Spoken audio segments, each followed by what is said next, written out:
Right guys, I just had this very nice, probably set first, second century, maybe later, early Roman period fibula, as you can see. Sphinx unfortunately gone, but very small, nice delicate fibula with a very nice green bronze patinated sort of surface there, as you can see, making that typical green corrosion appearance for an artifact that's clearly 2,000 years old. That's incredible. I actually can't believe it. Literally, I've only just walked from the car there all the way. I'll show you a couple more finds I just had, as you can see.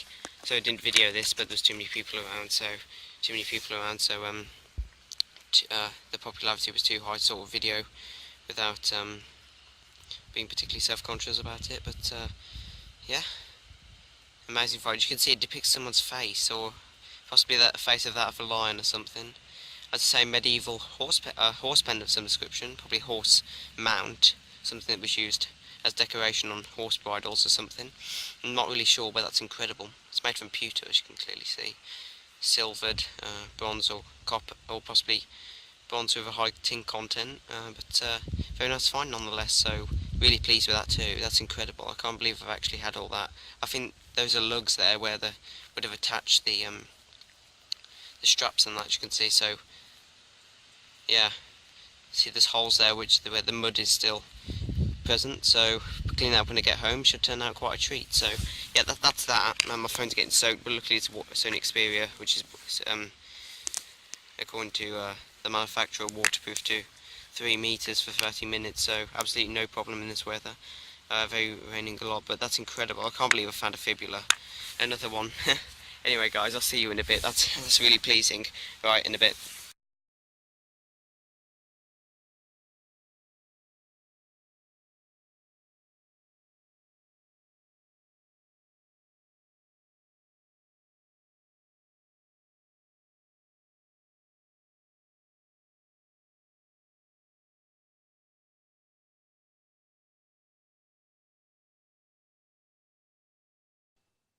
Right guys, this is just quickly the roundup of the finds I made today. Two of which are absolutely incredible. I mean, they're very good finds in their own right. The other of which, um, consistent with the finds there. The other finds comprising part of the Hunt's collection is quite meagre, not well, quite indecent to be honest. I must admit, it's not the best of days I've been out detecting in a long while, but I mean, with the exception of those two, that's made it a great day in its own right. Which were both found within 10 minutes, which made the rest of the day just completely useless nearly, since I only had a few meagre offerings. The finds were very sparse and dispersed across the field, and very few and far between, I'm afraid, so quite a minority in terms of abundance, not very prolific, should I say. But anyway, I'll tell you about how those came to light first. I mean later, after I go through these first. Firstly, probably nearer the start than the end, for Holbert in the early 20th century, fairly recent, probably for jeans or typical trousers, as you can see there. Nice general service military bone that's been dented there, probably by the plough, or since that's seems to be some corrosion occurring to it. Probably done in antiquity prior to being lost in the field that it was in the middle of nowhere.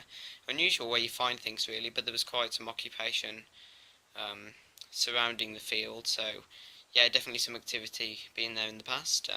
Nice military button there. General service, 1872 to 1924. Most likely World War One in such an instance, so just general service. And then something like this, horse mount, bridle bus, whatever. I don't know what it is, but leather's still in there intact. Nice one. Probably 19th century. Usually are. Then oh gosh, George V halfpenny. Um, Since it was the midweek and only my mum was there, I had the choice of two detectors, one of which was my dad's T2 with 13-inch Mars. What's the name of it? Oh, how could I forget this? Discovery coil, 13-inch Discovery coil, with the help of that. So I tried that for the majority of the day, but other than that, I tried use my own G2 Plus. But nice to get the T2 out for a change when it's not in use. Good detector. Uh, it's in decent nick, but since it won't focus, I don't think there's any point to show you it. let's go to the window, because this is usually where they come into focus a lot better for some reason. Don't know the physics or ideology of that, but let's give it a go. If all is unsuccessful, I'll just put it down. I'm too impatient. That's it. I'm going to give it another couple of seconds. If it doesn't work by then that's the last straw. Okay. Why won't you just focus? Come on, Sony. You know you can do it. It's not a bad phone in any means, but it's just the focusing in the video mode is terrible. I think I need to file a complaint for that. If they can update, probably something to do with the software actually. It's since been updated since I bought the phone a few months ago. Anyway, okay. 1912, that halfpenny. Then, of course, the good finds. Actually, firstly, just as Jono, which is obviously the dig organiser, the founder of the club, whatever, not going to go into too much depth for that, called us off and told us to start digging. I had a signal prior to that, so I just left the detector there, put the spade in the ground. Then when they called us off, I ran back to it, dug it, a good 10 inches down, good depth, and right in front of the car, just at the hedgerow, by the vision furrow, this came up. Excellent find, seems to be a harness mount pendant of some description, horse pendant. As you can see, it hasn't got the typical lug type, but I suspect in its, since the, it's probably medieval actually. But as you can see actually there's a face of a lion or something, possibly a human, but it looks more like a lion or creature or animal to me. Then it's circumnavigated partially in an elongated oval type fashion with some circles, or double circles actually, since it's a circle enclosed with another circle. So unusual sort of design, but the lugs of which on there are very nice. Reminds me of the clothes fastener, but there's no way of it being clothes fastener because there's no pin where that would have been attached. So probably a horse pendant would have gone down the horse's neck, supposedly, but that's an extremely nice find. It's likely bronze or copper alloy, consisting primarily of course copper, since bronze is a copper alloy, but it seems to have a high tin content, seeing as though it's got that silvery type of appearance. It's either that or it's been silver washed. I doubt plated. It would have more of a defining it would have a more sort of defined appearance in terms of its silver colour. So bronze with a high tin content, or simply a pewter alloy of some description.